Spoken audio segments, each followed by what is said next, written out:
Arranco. Buenos días, buenas tardes, buenas noches a todos. Doctor, Dígame ya, estás por ahí. únicamente hay una pantalla negra en medio, como Ah, se ve una pantalla negra. a ver, la voy a quitar. Es que es la lista. Ya la Listo, quité. ¿Sí? Ya. perfecto. Y del lado derecho hay un reloj, pero bueno, no sé si lo quiera Ya. dejar ahí. No, No, todo no, está bien. ese es un reloj para ver cómo vamos. No, pero Perfecto. ahorita lo vamos a poner ya. Entonces, vamos a arrancar. Bueno, entonces vamos a entonces formalmente arrancar ya esta sesión. Y vamos a tener entonces el gusto de comentarles y platicarles lo que es una arquitectura de datos, ¿no? Eso sería fantástico. Entonces, déjenme, Quizás no, podría ahora sí ya. empezar. Entonces, vamos a arrancar y entonces lo primero que quisiera mostrarles es que ustedes deben tener una máquina virtual ya que les he compartido a todos y si no, nos mandan un correo y se las volvemos a enviar. Es una máquina virtual. Aquí yo en mi ambiente tengo varias, tengo dos máquinas. Ahorita vamos a arrancar la máquina virtual esta que ya está corriendo. Y lo importante cuando reciben la máquina virtual, lo primero que tenemos que hacer es analizar la configuración. La máquina virtual que nosotros compartimos, la pusimos como una máquina virtual que tiene 4 gigas, pero le pusimos nosotros, porque yo traigo una máquina de 16 gigas, pusimos 10 gigas con la máquina virtual y tiene 2 procesadores. Bueno, entonces la máquina virtual ya está corriendo. Voy a minimizar esto, que es aquí ya voy a poner la máquina virtual que yo ya tengo. Al arrancar la máquina virtual y la entrada de la máquina, después de un par de minutos, me va a dar la entrada del sistema, ¿no? Entonces aquí ya estoy, cuando arranco la máquina virtual, voy a arrancar, me firmo con la clave que les pasamos, si no se los vuelvo a compartir al ratito por el chat. Entonces arranco la sesión. Mientras arranca mi máquina virtual, yo aquí preparé un conjunto de, de, de, de proyectos y el primero que quiero compartirles es un proyecto que va a permitir entonces a ustedes ver qué vamos a hacer en esta presentación, ¿no? Entonces, esto es lo que se llama el ciclo básico de la ciencia de datos con un enfoque de una aplicación que se llama Spark. Entonces, ¿qué es Spark? Spark es una gran herramienta que es el motor de todo lo que estamos haciendo, que es el motor que va a permitir hacer el cómputo distribuido. Y es una herramienta que ha sido usada ya por más de 10 años con grandes proveedores de información. ¿Y para qué sirve? Pues es una máquina virtual, es una máquina de procesamiento que va a permitir recibir información, procesarla, pero también va a tener cuatro grandes componentes, de las cuales tres son las más importantes. La componente Spark SQL, que va a permitir a todo el mundo que tiene ya muchos desarrollos en sus bases de datos relacionales, llámese Oracle, llámese SQL Server, todos estos instrumentos van a permitir a las personas que se dediquen al desarrollo poder recuperar, poder reutilizar todos los desarrollos SQL, porque Spark tiene una componente y lo vamos a ver en el transcurso de este taller. Vamos a hacer un ejercicio de unos SQL muy sencillos usando la base de datos SQL Server. Entonces vamos a hacer unas acciones de SQL Server, pero no lo vamos a ejecutar en SQL Server. Nos vamos a conectar a SQL Server, vamos a obtener el contenido, pero los datos los vamos a ejecutar con el mismo query que se ejecuta en SQL Server, pero ejecutando ese Spark. Otra gran herramienta que se tiene es el Spark Streaming, que es lo que va a permitir hacer con torrentes de datos con tiempo real, poder sacar información en tiempo real y vamos a usar esta herramienta y al final el viernes vamos a hacer un pequeño ejemplo de cómo se hace esto. Y la otra gran componente del mundo Spark es lo que se llama la ciencia de datos, el machine learning, la inteligencia artificial, que es la componente MLlib. La última es una componente que no vamos a platicar en este taller, que es grafos, etcétera. Es una técnica matemática muy importante.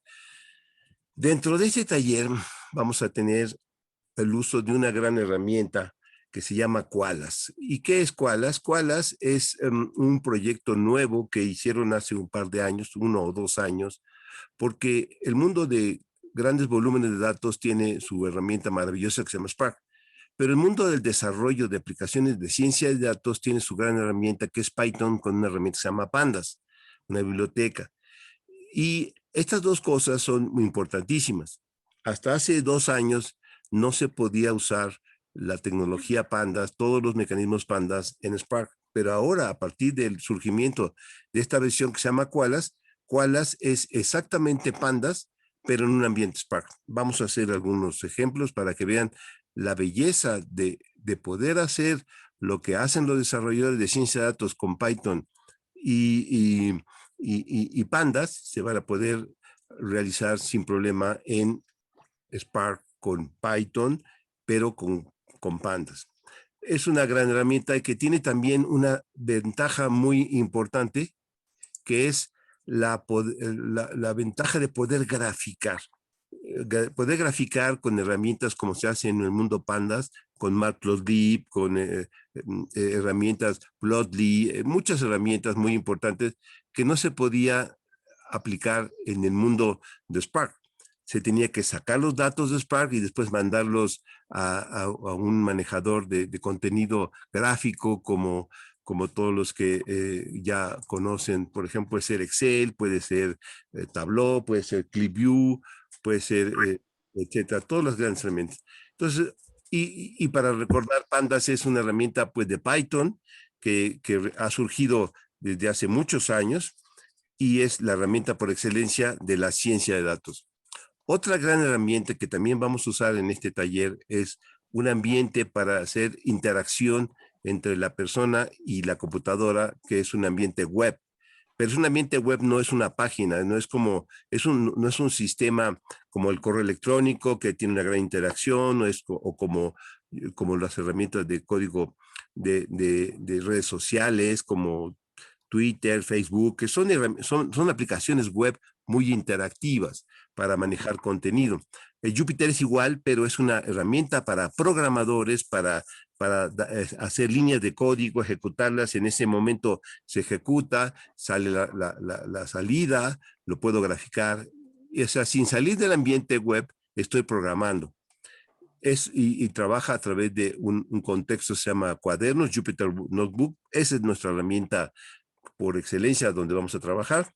Y después hay herramientas para poder almacenar el contenido, una muy ya conocida por el mundo de Big Data, se llama Hadoop, que no es estrictamente esencial, indispensable, así como lo es Spark. Hadoop es una componente que permite guardar, pero podemos guardar si la gente tiene mucho conocimiento de SQL Server o tiene mucho conocimiento de Oracle o de otras herramientas como Hive, como otros mecanismos de almacenamiento o el mismo sistema de archivos Linux, etcétera, puede guardarse en esas estructuras. Apache tiene ciertas ventajas, pero pues puede uno al inicio pues guardar en otras herramientas, como también puede ser MongoDB, que voy a hacer un ejercicio también, y la componente administración de contenido para su almacenamiento es muy versátil, se puede hacer muchas cosas y ahí no hay mucho problema. Entonces Hadoop es muy, muy conocido porque ha sido la punta de lanza desde el año 2003 del mundo Big Data, etcétera. Entonces tenemos ya estos elementos. Y después otra presentación que quisiera mostrarles antes de entrar al, al, a la plática en sí, es lo que es una arquitectura de datos, ¿sí? Es un concepto, pues, que ahora ha sido muy, muy utilizado en muchos grupos y yo tengo aquí varias presentaciones que pues se las voy a compartir a los que nos escriban. Les mando el zip de todas las presentaciones que hemos realizado. Y lo que es una arquitectura de datos es un concepto muy importante que va a permitir hacer lo que ustedes siempre quieren en todas las empresas, en las instituciones donde ustedes trabajan, ¿sí? ¿Qué es esto? Hoy en día todo mundo genera mucho contenido.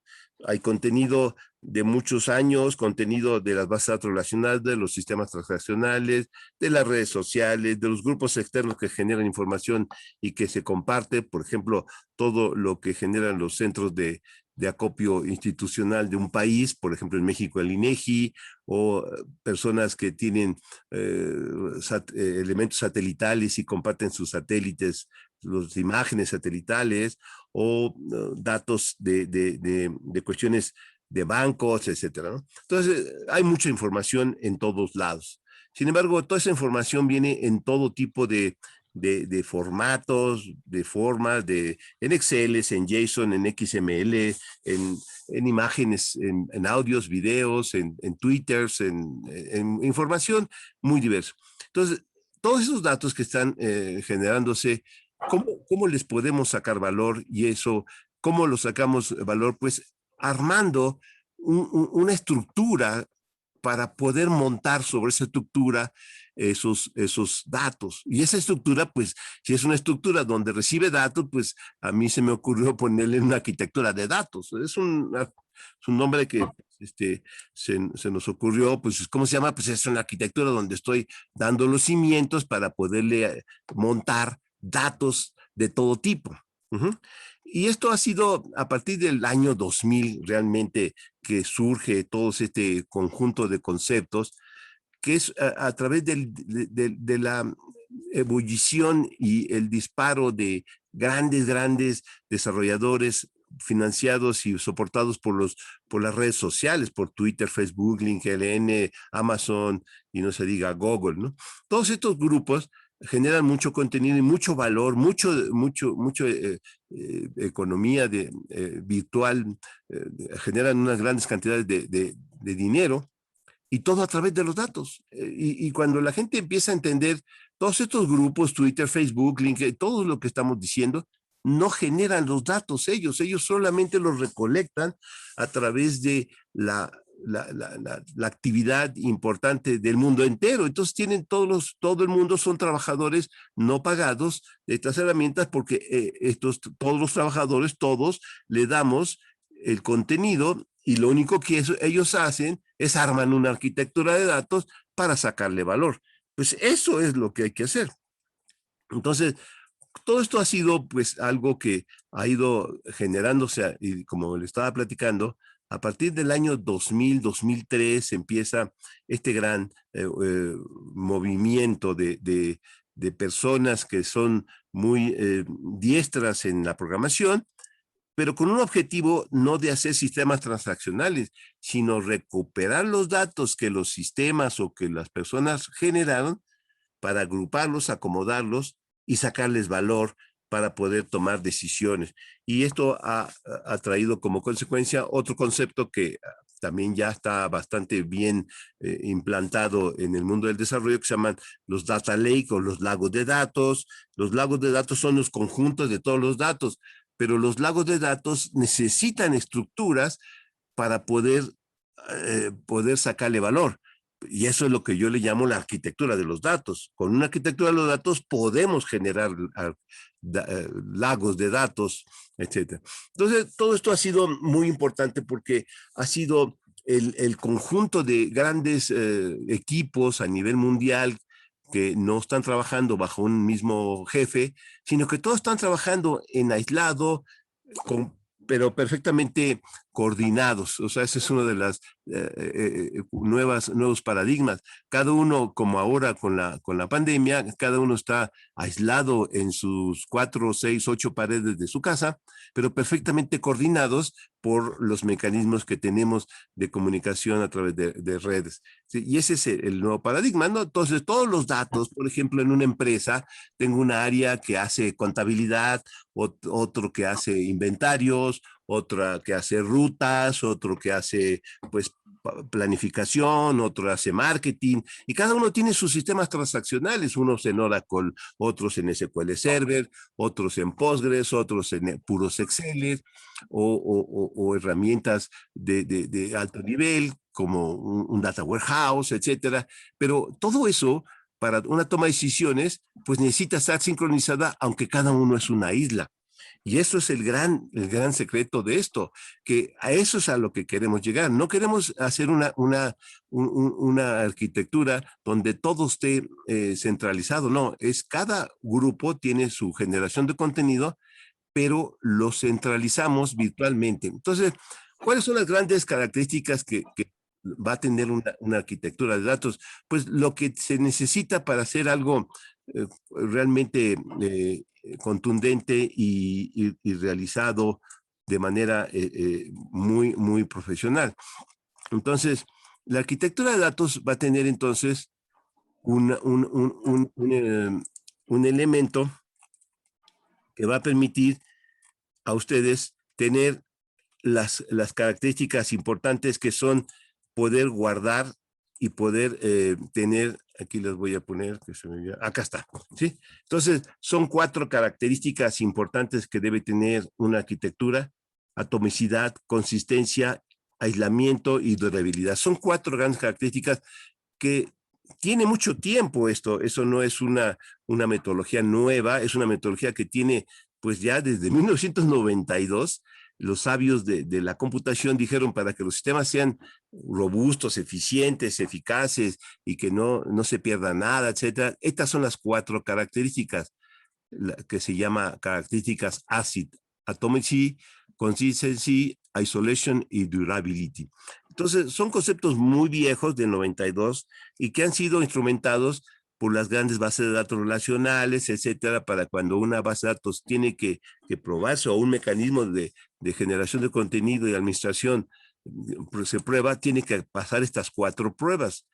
Entonces, estas son 4 cosas muy importantes. Pues estas 4 cosas que le estamos diciendo están en lo que está mencionándose ya a nivel mundial, de lo que son las bóvedas de datos, lagos de datos o delta de lagos, ¿no? O sea, es Delta Lake, Data Lake, etcétera. Entonces, son características que ya se están ofreciendo para que sea muy robusta las soluciones en este contexto que nosotros llamamos arquitectura de datos, que es la base para poder generar un lago de datos, y el concepto más avanzado ahora es un delta de lagos. Es un concepto más moderno, como un delta de ríos, etcétera, ¿no? Entonces, son cosas que ya están en el ambiente, y nosotros lo único que estamos tratando de mostrar a todas las instituciones que nos abren sus puertas y que nos dan su confianza, pues no es decirle que cómprate un Delta Lake, porque eso sería muy caro, pero inclusive aunque compren el Delta Lake o que compren un Data Lake o que tengan las herramientas que dicen que tienen Delta Lakes y Data Lake, o como por ejemplo, si digo, cómprate un Data Warehouse, pues si no tienen los datos guardados, no van a poder hacer las dimensiones, etcétera. Igual aquí, pues si no tienen una arquitectura de datos, a partir de sus datos, no se va a poder hacer un Delta, bueno, se va a poder hacer un lago de datos, que es un concepto intermedio, y el nuevo y el más moderno es un delta de lagos. Pues no se va a poder porque no tengo una arquitectura, no tengo cimientos. Entonces, la arquitectura de datos son los cimientos para poder hacer todo este conjunto de herramientas, que es el sueño de todos, es hacer analítica de tiempo real, de ciencia de datos, de machine learning, de supervisado, no supervisado, hacer algoritmos de inteligencia artificial, o sea, las grandes maravillas que vemos, Pero eso es el producto de tener unos buenos cimientos. Y lo que nosotros tratamos de hacer en las instituciones cuando vamos, les decimos, primero tienes que agarrar tus datos, déjame ver tus datos, con tus propios datos hay que hacer la arquitectura, no con datos bien bonitos, no, con datos como estén. Bueno, entonces, y la gran ventaja de esta nueva forma de trabajar es que en todos los grandes centros de trabajo tenemos dos grandes objetivos, que es dar servicio rápido, se llama nivel de servicio, que el rendimiento sea eficiente y todo, pero también y ese es el problema del crecimiento, y hay muchos economistas que una cosa que funciona a nivel micro, mediano, cuando extrapolamos la escala, todo puede cambiar y puede no funcionar. Cuando se cambia la escala de producción de una cadena de producción a volúmenes fuera de lo que ha sido el pequeño número de ejemplos pequeños o datos, etcétera, todo cambia, todo cambia. Y aquí la ventaja que hay con esta arquitectura basada en estos instrumentos que proponemos, que el nivel de volumen no es un problema, que el volumen puede escalar a lo que quieran sin necesidad de cambiar la estructura de la solución. Es decir, nosotros hacemos una solución a escala, como lo estamos ofreciendo, en una máquina virtual, virtualizada, con un solo equipo, con lo que ahí hacemos el piloto, así hacemos la prueba de concepto, ahí hacemos las primeras versiones. Una vez que se tiene la lógica de negocio bien dominada y una vez que se tiene la lógica de presentación bien dominada, viene el cambio a niveles reales, de volúmenes reales, con tiempos de alimentación real, porque no es lo mismo hacer un proceso batch todos los sábados en la noche que hacer el mismo proceso cuando inmediatamente llega el contenido y sacar el resultado. Ese es tiempo real o torrentes de servicio. No es lo mismo. Entonces, cuando cambiamos la forma y el volumen, la solución inicial que habíamos probado puede ser que ya no funcione. Y aquí la gran ventaja que hay es que la escalabilidad, es decir, el cambio de volumen de 1 giga a 1 peta, a 1 hexa o a lo que ustedes gusten y manden, no se afecta el código, es el mismo código.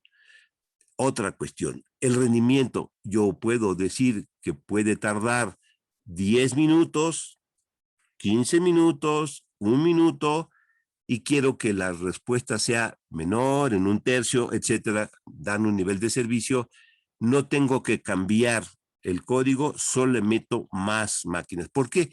Porque esta arquitectura está basada en cómputo distribuido tolerante a fallas, pero la belleza de esto es que yo no me preocupo por cuántas máquinas tengo, porque eso está inmerso en el código, pero sin que nosotros nos demos cuenta. Entonces, estas grandes oportunidades que tenemos, que es volumen, rendimiento, y la otra cosa que es súper importante, las transacciones, poder hacer cambios altas y bajas. Pero otra cosa mucho también que es extraordinariamente relevante, es que podemos recibir cualquier tipo de dato. Podemos recibir JSON, podemos recibir XML, podemos recibir Excel, podemos recibir audios, videos, fotografías, Twitter, Facebook, etcétera, imágenes satelitales, lo que quieran, se puede recibir. Y otra gran ventaja que tiene es que tiene todos los conectores para recuperar lo que yo tengo, por ejemplo, en un Power BI, que tengo en un Tableau, en un ClickView, que tengo en Excel, que tengo en SQL Server, etcétera, etcétera. Entonces, tiene todas las grandes. Y todo esto también se debe a que, gracias a que todo el mundo estuvo participando y teníamos que tener herramientas para poder compartir fácilmente con códigos que puedan ser compartidos sin necesidad que la persona vaya a explicar, que puede ser estructurado el código en formatos que todo el mundo pueda entender. Y eso es lo que se llama generar cosas con cosas, con estándares abiertos, con estándares que sean del conjunto de todo el mundo, que todo el mundo lo pueda entender. Y eso es una gran ventaja. Y una de las grandes ventajas de los estándares abiertos es precisamente el formato que se llama Parquet, que es un formato que lo vamos a usar para... ¿Y qué ventajas tiene? Pues grandes, que lo vamos a ver en el taller después. Entonces, ¿qué es lo que vamos a hacer? Pues ¿cómo a preparar una arquitectura? ¿Cómo prepararlo? Y eso es el motivo del taller. Ahora, para cerrar esta presentación y ya entrar directamente a la máquina y hacer el ejercicio de cero para que ustedes lo puedan repetir con mucho gusto, quiero comentar que la herramienta extraordinariamente importante se llama Spark. Esa sí es indispensable. Si no hay Spark, no hay nada. ¿Sí? La bujía, el motor, lo que hace que esto funcione. Y vamos a hacer uso de Spark y les voy a comentar y platicar por qué Spark y todo eso es algo que realmente es una herramienta muy poderosa que la hizo la Universidad de Berkeley, pero no la hizo de cero, no la hizo porque quería inventar algo, no, la hizo porque ya había otros ejemplos, precisamente Hadoop y toda la tecnología, y había otros ejemplos anteriores que se llaman los árboles binarios delanteros, B-tree y los árboles Adderzoll-Belsky-Landis, y que por eso, por cierto, yo escribí un artículo, capítulo 1 de un libro que estoy escribiendo que todavía no terminó, y se los voy a compartir. ¿Por qué es tan importante el concepto llave valor, el key value? Y es lo que está de moda ahora, y en todo lo que tenemos va a ser key value. Todo lo que vamos a hacer y lo que estamos haciendo, por ejemplo, un XML es un key value, un JSON es un key value, la estructura que usa Mongo es un key value, la estructura que usa Hadoop es un key value, la estructura que usa Spark también es un key value en su forma intrínseca. Todo es llave valor, aunque no lo vemos, pero ahí está. Entonces, dentro de estos conceptos, entonces, Spark es un producto, es una herramienta que surgió en el 2008, etcétera, más o menos en la Universidad de Berkeley, como consecuencia de que querían mejorar Hadoop, pero querían aplicar estas técnicas a ciencia de datos, a inteligencia artificial, pero no se podía, y entonces cambiaron todo el paradigma, hicieron esta herramienta y la han ido alimentando, y como el mundo SQL, en los desarrollos que tienen las empresas que yo conozco y las instituciones que he podido interactuar, el 85, 90, hasta el 95% de los códigos están basados en una base de datos relacional desarrollados con SQL abajo de forma nativa, aunque a veces usan formas y otras estructuras de las herramientas, pero finalmente todo eso se traduce en SQL. Entonces, siendo tan importante SQL, la gente de Spark dijo, es que si yo le digo a un programador que tiene que cambiar toda su forma de expresar su lógica de negocio y abandonar el SQL, que lo ha hecho de por vida, y el 85 o el 95% del código de una empresa está descrito, la lógica de negocio en SQL, va a decir, pues es que no voy a poder hacer el cambio, aunque la herramienta sea muy maravillosa, no me da el tiempo. Entonces digo, pero ¿qué tal si te digo todos los códigos SQL que tú tienes en tu arquitectura de base de datos relacional, etcétera, y la lógica de negocio que tienes, la vamos a poder reusar? Pues van a estar encantados. Y también, pues la otra componente de Machine Learning y Streaming son las componentes muy importantes. Bueno, entonces cerramos esto. Todas estas presentaciones se las vamos a mandar. Lo único que necesito es que me manden su correo para hacerles un envío por WeTransfer a cada uno. Entonces, una vez que ya vamos a arrancar la máquina, ¿no? Entonces ya arrancamos la máquina, el usuario y entra la contraseña. Entonces ya tenemos nuestro ambiente virtual aquí. Entonces, este ambiente virtual nos vamos a ir aquí a donde dice el iconito de actividades. Aquí en mi máquina, que yo tengo pues una máquina Linux, y para poder hacer el taller y hacer exactamente lo mismo en una máquina virtual, pues yo monté la máquina virtual CentOS 8 sobre otro CentOS 8, no hay ningún problema. Entonces la máquina virtual que ustedes están viendo va a ser igualita, aunque mi máquina que hospeda es una máquina Linux, En su caso, generalmente va a ser una máquina Windows 10, pero es lo mismo ya estando en la virtualización, para todos es igual. La máquina virtual trae varios iconitos, que son los paquetes que tenemos, ahí los software, que son los software de Linux. Entonces abrimos una terminal. Ahora, por cierto, para todo el arranque inicial de una máquina virtual de cero, que no tenga códigos, todo eso, grabamos unos videos que están en YouTube, que ya les compartí la lista, que están en mi top también, y hay varios de donde digo desde cómo se configura, y si no tiene código su máquina virtual, pero sí tiene las herramientas, y si yo les mando un zip con todos los cuadernos y el código y los datos, los ejemplos, cómo se instala, eso lo pasamos ahí en la versión ya grabada en YouTube. Entonces, lo primero que tenemos que hacer es preparar el ambiente y saber qué ambientes tenemos. De la primera herramienta, que es la interfaz inicial que tenemos que entrar, se llama Anaconda.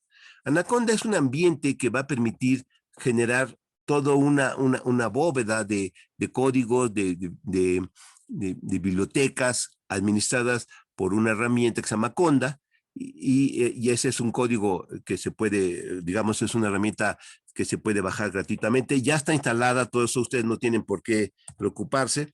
Aquí, cuando vemos lo que hay en el directorio de trabajo del usuario, pues está Anaconda 3, ya está cargada, ahí es donde se carga. Todos sus directorios se generan de forma automática, ustedes no hacen nada más que enter. Después aquí tenemos varios directorios, y el directorio donde le pusimos los datos está en documentos, y ahí tiene las cápsulas que vamos a ver. Son siete ejercicios, y son ejercicios muy, muy importantes, ilustrativos. Para empezar a arrancar el ambiente Anaconda, necesitamos conocer qué ambientes virtuales hemos generado, porque generar un ambiente virtual es como lo que ahora ya está muy de moda con los Docker y con los Kubernetes y con todos esos. Son como, Está muy bueno. Ay, sí. como A mí me gusta hace el año pasado, creo. ambientes que pueden ustedes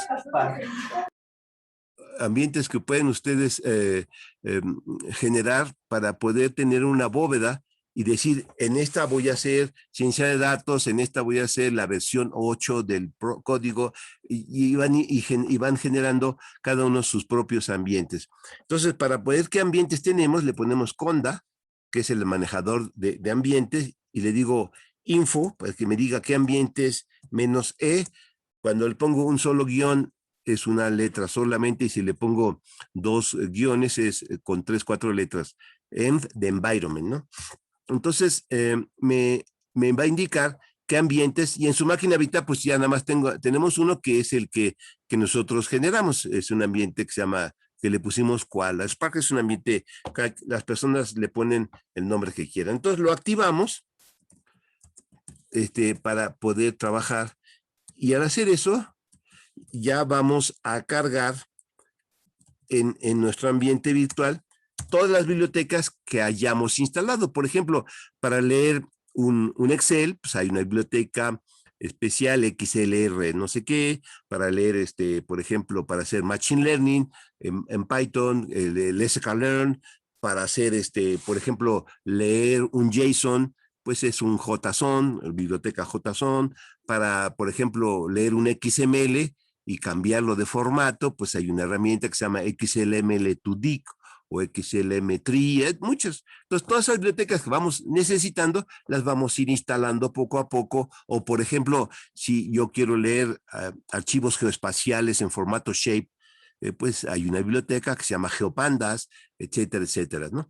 O quiero hacer mapas satelitales con coordenadas, pues le puedo usar una herramienta que se llama Folium, y etcétera, etcétera, o muchas otras cosas. Entonces ya está mi ambiente activo. Cuando tengo un ambiente activo, después la siguiente herramienta que voy a usar es arrancar una conexión con Jupyter. Entonces le hago Jupyter Notebook, y en ese momento voy a levantar mi interfaz gráfica web interactiva para programar. Obviamente la herramienta Jupyter también está instalada, ya todo lo que hicimos previamente para ustedes, ya instalamos Jupyter, y ahorita va a arrancar un ambiente web para poder hacer la interacción directa con el trabajo que vamos a realizar. Entonces ya estoy conectándome a mi servidor Jupyter que está en mi máquina. Entonces esta máquina que tenemos aquí, pues tiene aquí ya mis cápsulas que son directorios como lo vimos, y estos directorios pues tiene todo el código de la cápsula. La primera que vamos a hacer, y es la primera que yo siempre digo, inclusive de forma coloquial, yo digo, si yo pudiera trabajar y decir qué se enseña en cuarto, quinto y sexto de primaria a los niños, yo les enseñaría Excel. Porque Excel es la herramienta por excelencia y yo puedo, por los lugares que he podido visitar, que son muchos de las instituciones que he tenido la oportunidad de ayudar, el 40, 50, 60% de los desarrollos en alguna parte de la entrega final tienen una gran componente Excel. O sea, Excel ha sido por excelencia la herramienta para hacer reportes o para mandar datos en formato de tabla o hacer pequeños cálculos, y la gente que sepa manejar bien Excel puede manejar hojas. En una hoja puede poner, por ejemplo, he visto algunos contadores muy diestros que la contabilidad anual en cada año meten una hoja, o en cada mes meten una hoja y hacen macros transversales de las hojas. Eso ya es sabiduría. O hacen una macro en una sola hoja, que es la del mes, pero si yo quiero hacer macros transversales, que es decir, en cada mes en cada hoja un mes, pues se hace cosas ya muy sofisticadas.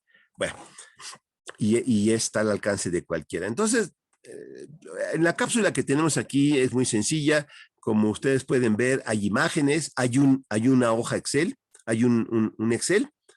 Entonces, lo que hay que hacer siempre cuando se entrega una cápsula o algo así, pues buscar dónde está el código, que es el que empieza con IPYNB, que se llama Interactive Python Notebook. Entonces, ese lo arrancamos, y como ya lo arrancamos, ahorita va a interpretarse. Ahora, una primera observación. El Interactive Python Notebook es un archivo, es un archivo de texto. Pero, ¿qué tiene por dentro ese archivo de texto? Pues fíjense que ese archivo de texto es un JSON, es un JSON, un JSON. ¿Y por qué? Pues porque entonces el navegador web tiene por excelencia como motor de interpretación el JavaScript. Y el lenguaje el lenguaje de programación JavaScript tiene un lenguaje descriptivo que se llama el JSON, que es JavaScript Object Notation. Entonces, si yo describo lo que yo quiero hacer en JavaScript usando el método JSON de JSON, ¿sí? Estoy perfectamente hecho. Y por eso los nuevos códigos, las nuevas páginas interactivas, en general tienen mucho código JavaScript. Pues precisamente Jupyter es una aplicación web y está descrita en JSON. Bueno, entonces aquí está mi cuaderno JSON, y lo que yo veo es la interpretación del código, no es el JSON, esto es la interpretación. Bueno, un cuaderno Jupyter tiene dos tipos de celdas, uno que se llama Markdown, como lo estoy viendo aquí, y cuando estoy en una celda que se indica porque está azulito, está como que marcada, le oprimo 2 veces el ratón con el botón izquierdo y me ofrece el código fuente, el código. Entonces, el código fuente de esto, pues es como un HTML, donde un gatito es H1, 5 gatitos es un H5, es para hacer un encabezado de nivel más pequeño. Entonces, cuando yo le digo en la parte superior que haga un run, que es donde están los comandos, pues se interpreta la celda y se pone su salida. En esta sección de código Markdown también se puede poner, como lo estoy señalando en la segunda celda, un código que es una especie de lenguaje matemático para pintar símbolos matemáticos, que se llama LaTeX. Bueno, entonces vamos a ejecutar el primero, ejecutar el segundo, Y como el segundo es un código LaTeX, que es una forma de expresar para matrices integrales y sumas, y es un lenguaje para poder hacer muy bonitas presentaciones en matemáticas, pues es el LaTeX, ¿no?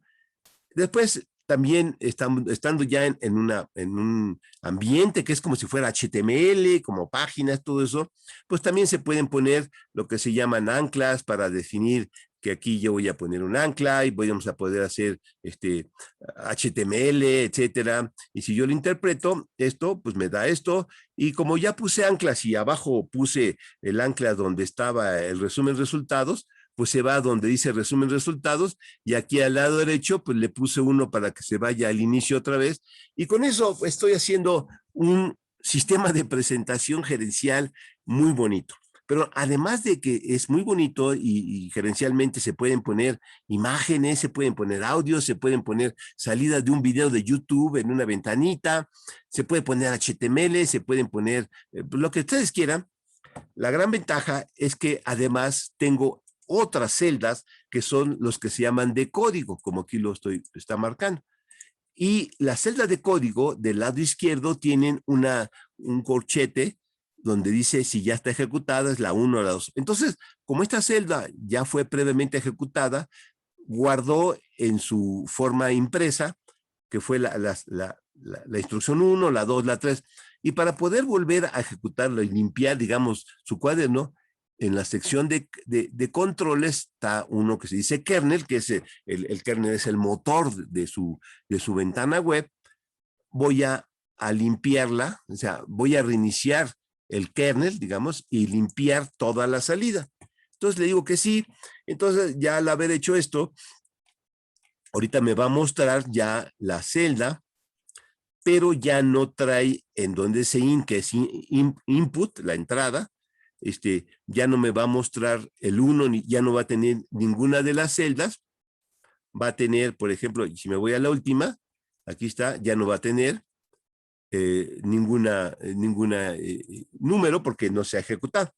Entonces, ¿qué es lo que se hace? Bueno, pues aquí están. Entonces, lo que se hace generalmente cuando uno va empezando a aprender, pues ejecuto la celda, a ver qué dice. Bueno, como es una instrucción, esto es Python, pues estoy marcando bibliotecas, no hay ninguna salida.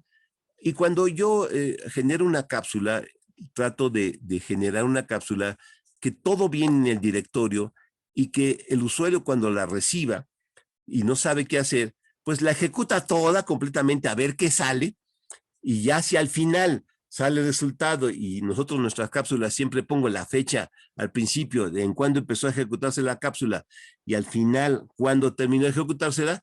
Si yo veo que al final está la fecha del momento en que yo terminé de hacerla y si llegó a la última instrucción, eso quiere decir que la cápsula, el programa, no tiene errores. Es lo que se hace y yo se los recomiendo. Entonces, cuando ustedes reciben, le digan, vamos a reiniciar el kernel, restart, y ejecutar todo el cuaderno. Me va a preguntar, ¿quieres limpiar la salida y ejecutar todo? Le digo que sí. Entonces, lo que va a hacer ahorita el cuaderno, se va a ir a la última y va a empezar, y ya me dijo, ya la estoy trabajando todas. Y como lo está trabajando todas, me está poniendo asteriscos en todos los corchetes. Entonces, cuando va ejecutando la primera, va poniendo ya hice la primera, ya hice la segunda, ya llevo en la tercera, la 3, la 4, la 5, y así va a ir ejecutando una por una, la 12, así, etcétera, y todo no llega a estas. Y al final, pues como la cápsula que nosotros construimos, las hacemos de tal manera que siempre ponemos una fecha al final del programa, nos va a poner aquí la fecha al final del programa, ¿no? Bueno. Ahorita que termine, nos va a poner aquí al final. Entonces, mientras termina, vamos a ir analizando cada una de las celdas, ¿no? Por ejemplo, la primera celda son bibliotecas. En la segunda celda, pues a mí me gusta siempre tomar la fecha de cuando arrancó el proyecto, el programa. Ahí estamos a las 19:45 con 41 segundos del 14 del 0421. ¿En qué directorio estamos? ¿Cuáles son los datos, los archivos que están en ese directorio? Un poquito de teoría. de ciencia de datos, de Conda, de Jupyter, para que el cuaderno pueda hacer. ¿Y de qué datos estoy sacando? Pues estos datos los estoy sacando de un centro, de un servicio que es nacional, que es el CIAP, Sistema de Información Agroalimentaria y Pesquera. ¿Por qué? Pues porque los datos agrícolas todo el mundo los entiende, pues, el maíz, dónde está, la entidad federativa, así, cultivo de primavera, de no sé qué. O sea, no necesito grandes ciencias de datos para entender la lógica del negocio de los datos, pues esto es muy, y además como son código abierto, son datos abiertos y todo el mundo entiende, pues por eso me gusta poner siempre en los ejercicios genéricos datos que todo el mundo entienda, sí, porque a veces muchos compañeros que dan clases, qué sé yo, ponen datos de la diabetes y de no sé qué, y qué sé yo, y pues no entienden nada de qué significan los datos, y pues hay dos complejidades, entender la lógica del programa y entender qué dicen los datos. Aquí la ventaja es que los datos son muy fáciles. Además, como estamos en un ambiente Jupyter, que es un ambiente web, pues puedo poner las anclas directas. Aquí estamos diciendo de dónde sacamos los datos y estos están directamente. Si yo oprimo el botón del ratón en esto, me trae el archivo. Son un ancla. ¿Y por qué es un ancla? Pues si ven el código fuente, de este cuaderno, pues simplemente le pongo HTTP etcétera, en la celda de comentario de Markdown. Y es tan inteligente el programa Jupyter que dijo, este es un ancla, y si yo lo ejecuto esto y arranco esto en una ventana nueva, voy directamente al sitio del CIAP, donde se pueden descargar todos los programas que nosotros descargamos. Aquí está. Entonces, ahí está. Y esa es la ventaja de trabajar con cuadernos Jupyter. Y si yo le primo el botón del ratón al ancla donde está el iconito, ¿por qué? Pues porque le puse una tablita en HTML donde entra directamente al sitio con su iconito, que le puse la imagen, y si yo lo veo, pues si yo abro esto en una nueva ancla, pues se va a entrar al sitio del CIAP, etc. Entonces, esto es una belleza, porque el cuaderno Jupyter me permite presentar lo que estoy haciendo, pero también me permite hacerlo. Bueno, entonces seguimos ahí. Entonces ya está ahí, etcétera. Vamos a preparar el ambiente y bibliotecas del sistema operativo, de tomar la fecha, etcétera, de graficación, de lectura, o sea, aquí no es bueno que ahorita los que apenas empiezan en esto quieran entender todo. Simplemente acéptenlo. Son bibliotecas que se necesitan y ahorita no se preocupen. Lo importante es que vean cómo se ejecuta y cómo lee un Excel.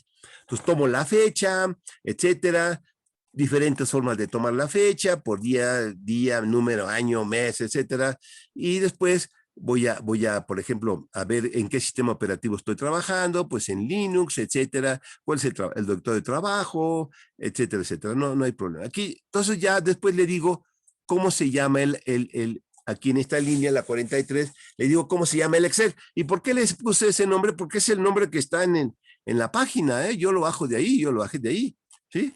Es el Excel que está en la página. Así está, con el nombre que pusieron ellos. Ya.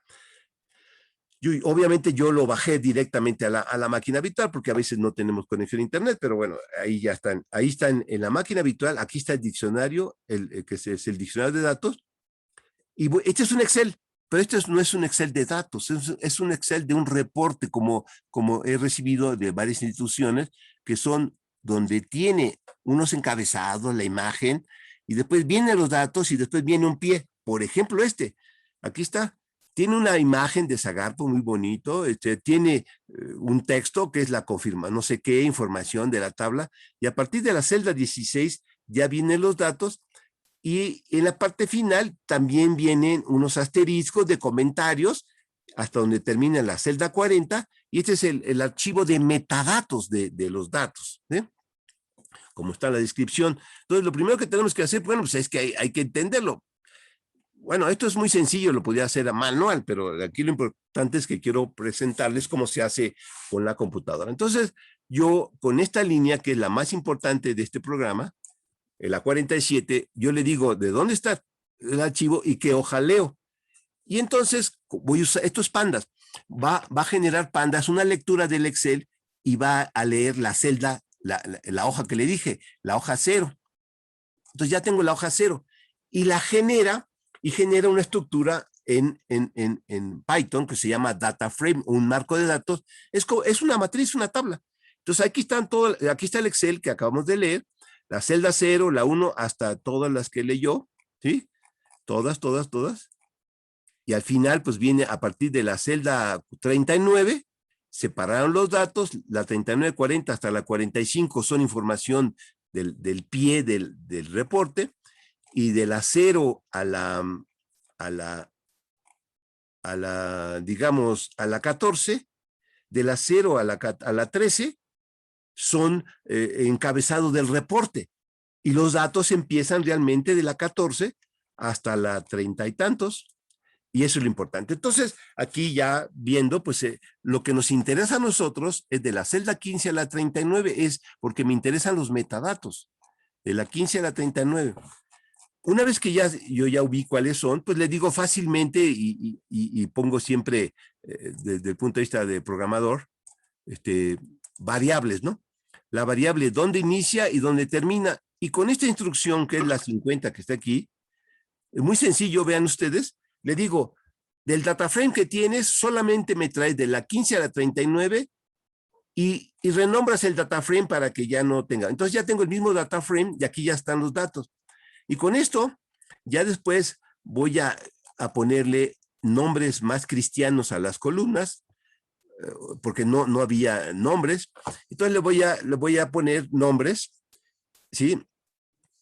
Y entonces ya voy a poner otros nombres como lo que están en la columna número 1. Aquí está, en la columna número 1, ahí están los nombres del encabezado de los metadatos de las tablas, ¿sí? Ahí están. El primer campo de la tabla es año, el segundo ahí de estado, pero me lo presentaron como un reporte, ¿sí?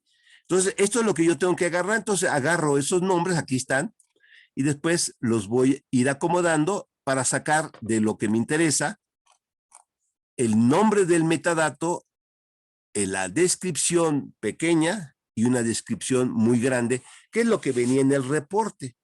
Y con eso, después ya voy a extraer todo esto y voy a generar otro data frame para poder tener una estructura que después voy a utilizar.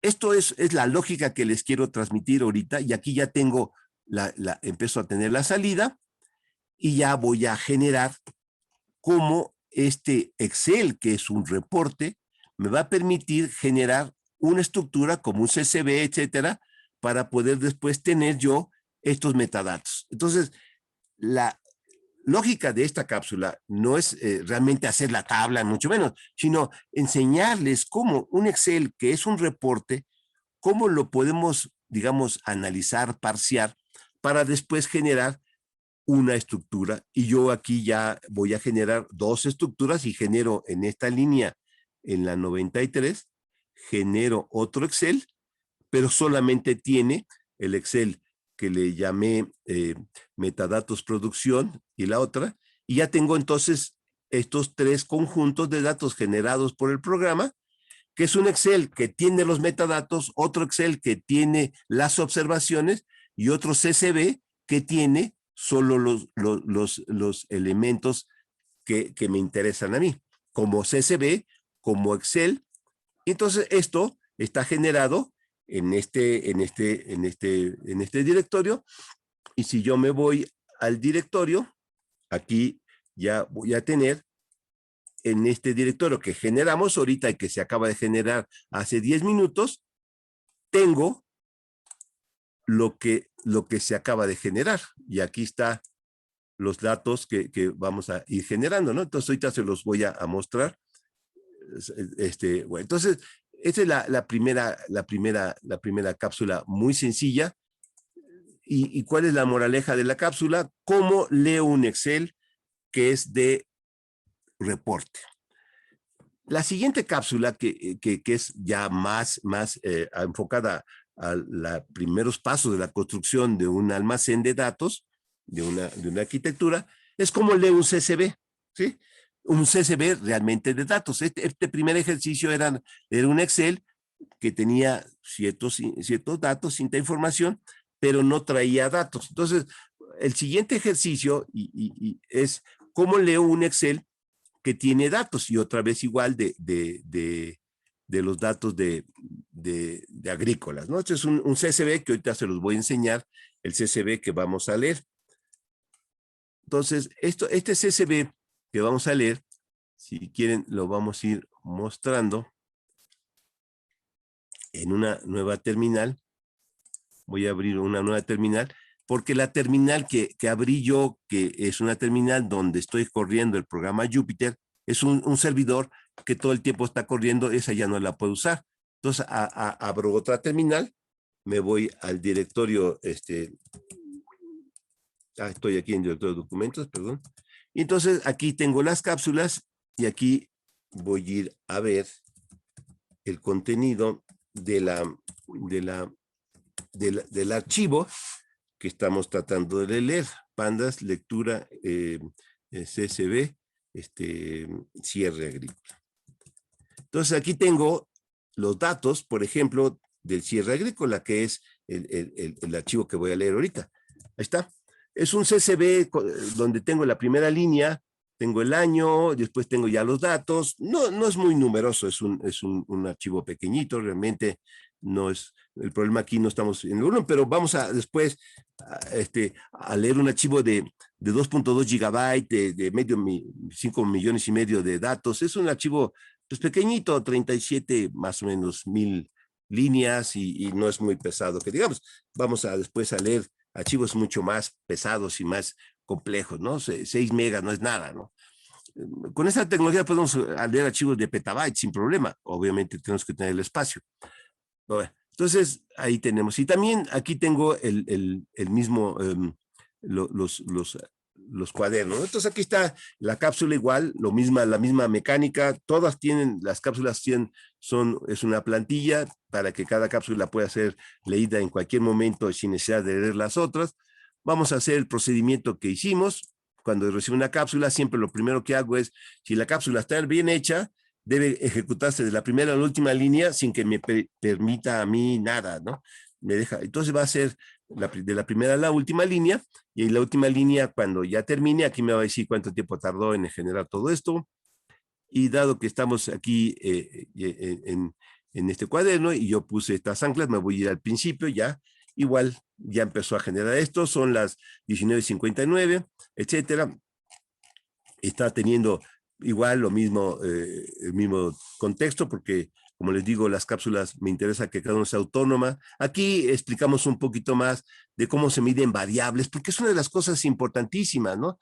Porque cuando yo tengo variables, por ejemplo, económicas, una variable de una con otra, quiero hacer cómo se miden la semejanza en una columna con otra, etcétera. Y para eso hay técnicas estadísticas matemáticas muy importantes como Pearson, Spearman, Kendall, etcétera, que nos va a permitir hacer muchas cosas. Pero para poder llegar a darle los datos a Pearson, Spearman y Kendall, tengo que prepararlas. Entonces ahorita vamos a leer el Excel, perdón, vamos a leer el CSV.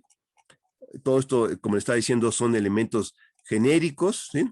Un poquito de cómo es teoría. Aquí están las bibliotecas que se necesitan para leer Excel, etcétera, etcétera, ¿no? Bueno, entonces ya tenemos ahorita abajo en la primera línea importante, que es la lectura del CSV. Aquí está en esta línea. Entonces tenemos en este elemento que ya voy a ver aquí en este. Voy a leer el Excel, ¿no? Entonces, una vez que leo el Excel, ¿sí? Aquí ya voy a poner el Excel, aquí, no, aquí está. Entonces, aquí tengo los nombres de los archivos, ¿no? ¿Cómo los voy a llamar? ¿Sí? Después ya voy a tener una lectura del Excel, ¿no? Entonces, aquí lo voy a leer. Entonces, aquí está ya. Esta es la línea. Todo lo anterior fue para preparar los datos, cómo se llamaban los archivos, las estructuras. Entonces, con esta línea que es la 73, yo le estoy diciendo cómo se llama el archivo y voy a leer el Excel y voy a generar otra vez un data frame. Y aquí está el Excel que leí. Es el mismo archivo de Excel que leí, es el mismo, aquí lo estoy leyendo otra vez, pero como yo ya sabía que tenía, lo voy a sacar directamente y voy a sacar los metadatos. Es la primera parte de la cápsula. Leo los metadatos del Excel, saco lo que hice en la anterior y ya saco directamente los nombres de los metadatos y ya los tengo. La segunda parte de la cápsula ya es que ya leí los metadatos, que son los que yo tenía. Ahora, en esta segunda sección, esta es la cápsula completa, ¿no? O sea, la primera cápsula que vimos era nada más leer el Excel para que vieran. Esta leo el mismo Excel, el mismo pedazo, leo los metadatos y ahora leo los datos. Y aquí están los datos que acabo de leer del CSV que acabo de decir. Aquí le estoy poniendo que es un tipo, una codificación Latin 1. Y ahí está, ¿no? Para que ponga bien los acentos. Aquí están unas primeras líneas, 2 primeras líneas, y aquí unas 2 líneas al azar. Y entonces ya tengo con una instrucción muy importante que se llama info de un data frame, me dice cuáles son los campos del 0 al 23, qué tamaño de archivo tengo, y cada una de las columnas, cuántos valores no nulos tiene. Pues tiene 36,698 nulos, pues quiere decir que todas las columnas tiene algo, porque cuando tiene, por ejemplo, 0 no nulos, eso quiere decir que esa columna está completamente vacía, porque todo está vacío. Bueno, entonces después tiene otra herramienta poderosísima, esto que se llama Describe, que hace un análisis estadístico de los valores numéricos. Saca la media, la desviación estándar, el mínimo, los perceptiles, el máximo, de manera automática. Y esto es muy importante porque en varios proyectos te dicen, te doy una columna, me sacas la media, la variancia, la desviación estándar, los perceptiles, el mínimo, el máximo. Entonces los programadores empiezan a hacer un ciclo, lo leen, recorren, todo eso. Cuando esto ya en ambientes como Pandas, es una función. Le doy una tabla, no necesito decir cuáles son los campos numéricos, solito los detecta y sobre eso hace las operaciones y después me dice de manera muy rápida cuántos registros tiene, cuántas columnas, cuáles son los metadatos, etcétera, etcétera. Una vez que tengo todo eso, también cuando yo le digo que me haga un análisis de los campos no numéricos, pues automáticamente me los dice aquí y por eso me dice, por ejemplo, que el campo no numérico nom estado, que es el nombre del estado, que es la producción agrícola a nivel nacional, tiene 32 valores únicos, entonces está muy bien, porque sabemos que la lógica de negocio son 32 estados, y entonces pues deben ser 32 diferentes valores, pues está perfecto. Y me está diciendo que Oaxaca es el que tiene la mayor frecuencia, con 4,887. O sea, de una vez me está analizando la estructura y el contenido de la tabla con una sola función. Y me está diciendo, por ejemplo, que el municipio, tengo 2,298 municipios y el que más datos tiene es Mexicali con 203 elementos, que el ciclo productivo son 3 valores diferentes y que el que mayor frecuencia tiene es primavera-verano, etcétera, etcétera. Entonces, después todo eso se pueden hacer estructuras para decir, por ejemplo, aquí con esta pequeña funcioncita que se hace, cuál es la frecuencia de cada concepto. Por ejemplo, aquí año solamente tiene un valor diferente, pues es una constante. Y así cuál es la frecuencia de cada uno de los elementos. Y después ya que tengo todo eso, se pueden sacar subconjuntos. Por ejemplo, me interesa, por ejemplo, saber qué está pasando con el maíz grano. Pues hago un subconjunto, hago todos estos elementos. Y vean ustedes qué sencillo. Y lo importante de todo esto es que son instrucciones muy, muy pequeñas. Entonces, con esto tenemos otra cápsula que ya está ahí. Y lo importante de esta forma de aprendizaje, que a lo mejor les va a parecer muy, muy novedosa, es que yo les doy ya todas las cosas hechas. Esta cápsula no le cambié nada. Yo nada más la agarré, la ejecuté, tardó 44 segundos y todo funcionó. Les voy a enseñar la siguiente cápsula para que empecemos a entrar ya en materia mucho más avanzada, porque Python es Pandas, con Python Pandas es la primera versión para leer CSVs, para el Excel. Vamos a leer rápidamente el otro CSV, perdón, que también datos agrícolas, pero de la FAO. Y les voy a enseñar una primera aproximación de cómo ya empieza a usarse un poco de estadística para hacer una comparación muy rápida de variables numéricas de la producción de alimentos, usando una función muy sencilla y teniendo la opción de graficación muy fácil. Bueno, aquí está la cápsula otra vez. Igual va a parecer repetitivo, pero cuando están viendo todas las cápsulas el mismo día, es muy aburrido, pero cuando ustedes ven una cápsula un día y después otro día ven otra, van a entender mucho más fácil porque no van a decir, como vimos en la vez pasada, y pues no la vio y entonces tiene que volverse a la pasada y otra vez a la pasada, y entonces pues tienen que empezar de cero. Bueno, entonces vamos a hacer otra vez el mismo recorrido. Voy a usar de la primera a la última instrucción, lo voy a hacer de forma automática. ¿Sí? Entonces, lo genero. Entonces, la idea es la siguiente. Ya está. Entonces, ya está ahí las cápsulas. Va igual, la misma estructura, un poquito de por qué los datos de SIAP, etcétera, un poquito de Python, etcétera. Y entonces, vamos a entrar ya aquí al mismo contexto de leer el CSV, que viene todo esto, que esto es lo mismo, me gusta repetirlo porque así todo esto es una plantilla que ustedes pueden copiar fácilmente. Entonces, vamos a entrar, siempre me gusta poner variables simbólicas para poder cambiar los nombres de los archivos como yo quiera. Y entonces aquí ya vamos a leer en la línea 51 el CSV. Ahí está leyendo el CSV igual. Le digo, ¿dónde está el CSV? Y ya automáticamente detecta cuál es el encabezado. No necesito decirle que tiene dónde está la línea cero del encabezado. Lo detecta, me lo pone en una versión muy gráfica, muy bonita. Esta es la producción mundial de 61-62 de los diferentes productos, trigo, etcétera, etcétera, ¿no? Son datos de la FAO, ¿sí? Entonces ahí tiene la producción mundial de los diferentes elementos. Y aquí está la matriz que leí, que es el CSV, ¿sí? Y acá voy a hacer el análisis de todo esto. Y después voy a hacer igual la media, la varianza de los diferentes elementos. Estos son producción mundial de 61 a no sé cuándo, 2013, ¿sí? De diferentes productos. Entonces, voy a hacer, y esto que aquí se pueden hacer muy bonitas relaciones entre columnas, para ver qué relación tiene. Entonces, aquí estamos analizando las columnas de los diferentes años, etcétera. Lo interesante que aquí quiero hacer qué relación tiene el año 61 con 62 de la producción mundial de algo, ¿no? Entonces, por eso hay una herramienta muy importante que se llama Pearson, que es una herramienta matemática de la estadística. Entonces, con una función muy sencilla, lo vamos a graficar.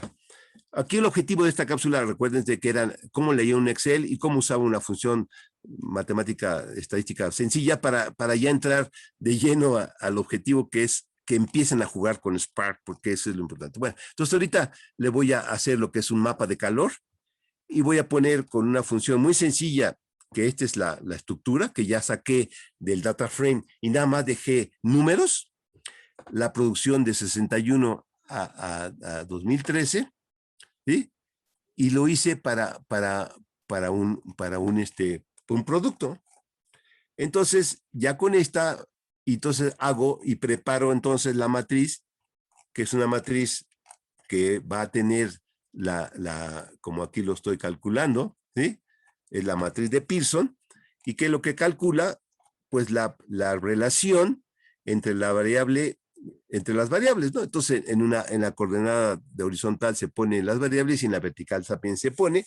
Es una matriz simétrica, de tal manera que el año 61 con el año 61, pues es 1, porque pues son lo mismo, es la correlación perfecta, 1. Y así como, entonces, ¿qué estoy viendo? ¿Qué correlación existe entre la producción de un año con otro? Esta es la matriz, pero como estamos en Jupyter, Python con herramientas, pues voy a hacer una gráficas muy bonitas, digamos, para un matemático esto lo entiende bien, pero aquí está su escala y aquí está el mapa de calor, etcétera, ¿no? Y así se pueden hacer para todas las diferentes formas de Spearman, Pearson y Kendall, etcétera. Entonces esto era nada más para mostrarles que yo leí un archivo CSV que tiene producción agrícola. Ese archivo CSV, además de los datos numéricos, trae los diferentes productos. Entonces ahorita lo que se hizo es sacar nada más un producto para sacar la producción de por ejemplo, trigo y productos o cuestiones. Y una vez como yo tengo un cuaderno Jupyter, si yo le pido que me dé las primeras 10 o las primeras 100, lo vuelvo a ejecutar, como ya está ejecutado, ahorita lo va a volver a ejecutar e inmediatamente me da las primeras 100. Y si le digo que me lo despliegue todo, pues le puedo poner aquí display el cuaderno y me lo va a desplegar todo. Obviamente, como son muchos registros, va a poner puntitos y lo va a desplegar y me va a decir, te voy a poner las primeras, las últimas y me dice cuántas son. Bueno, entonces, esta otra cápsula era también ¿cómo empezar a que la gente empiece a ver que Python, Jupyter, Pandas son herramientas poderosas para hacer archivos, para leer archivos sencillos, que el Excel puede ser tan complejo como quieran, o CSV son sus estructuras muy conocidas. Pasando a la siguiente, porque ese es lo importante del taller. Entonces ya llevamos la Excel, estas tres primeras. Después viene la cápsula que es la primera importante, que es la cápsula donde yo voy a recibir un archivo numeroso, grande, que ahorita se los voy a mostrar. Un archivo que ya es un poquito más complejo, que es un archivo que también me gusta poner cosas que todo el mundo entienda. Es un archivo que genera el INEGI, que se llama el Directorio Nacional de Unidades Económicas. ¿Sí? Ahí está. Entonces le voy a poner el archivo, ahí está. Es el DNUE Nacional, Directorio Estadístico Nacional de Unidades Económicas. Es la versión de noviembre del 20. Esto lo cambian. Como ustedes pueden ver, ese archivo pesa 2.2 gigabytes.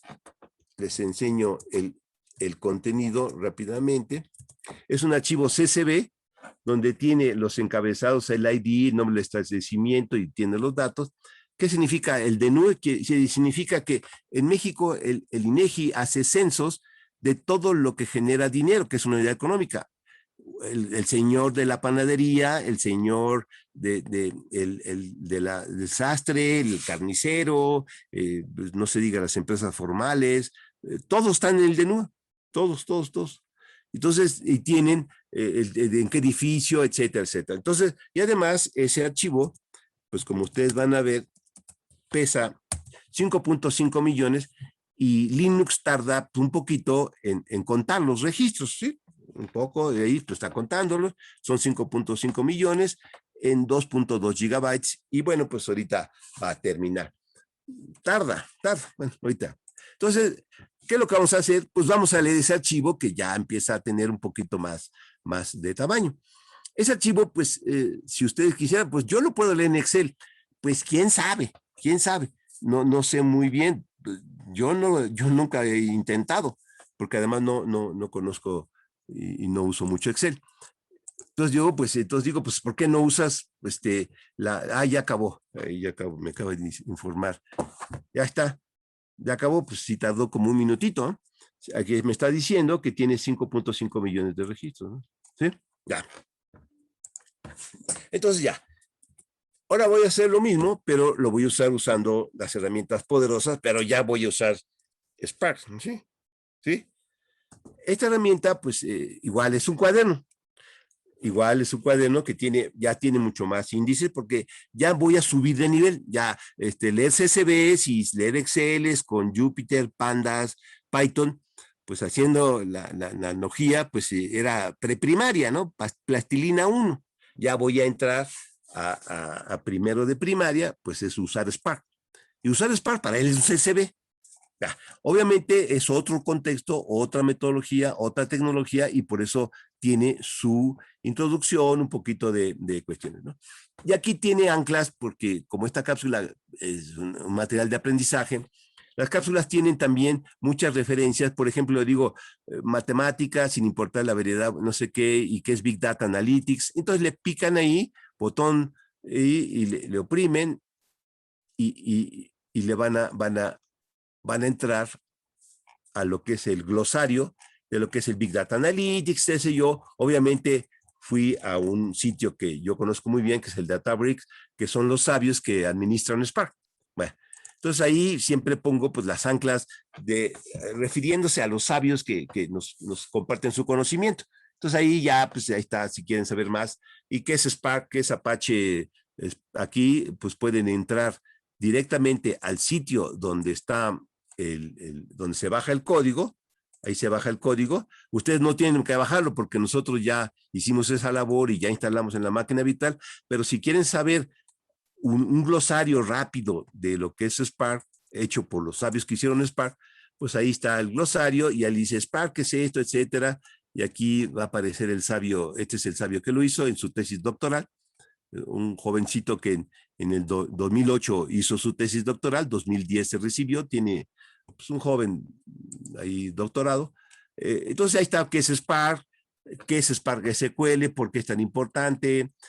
Pues, ¿qué tiene? Se pueden hacer con diferentes lenguajes y se puede entrar con conectores a Tableau, a Talent, a Power BI, etcétera, etcétera, y puede guardarse en diferentes formatos. Esto es, digamos, el curso teórico. Aquí esto es un taller, vamos a entrar directo a hacer cosas, ¿no? Aunque no entiendan todo. Parquet es la estructura que va a permitir guardar. No le voy a cambiar nada, no voy a quitar registros, ni le voy a quitar valores, no, los mismos valores, pero los voy a acomodar de otra manera. Entonces, si yo tengo una estructura de una tabla, por ejemplo, tiene producto, o el orden, y el costo, y la fecha de orden, etcétera, etcétera, y tengo muchos registros, muchas columnas, ¿cómo lo guarda un mundo relacional? Pues guarda todos los elementos y lo guarda de forma horizontal. Primero guarda 310, después guarda 2001, 0701, etcétera, y después pone, eso es lo que se llama serializar. Aplana los registros, pero pone el primer registro, después el segundo, y hace una serie, serializa.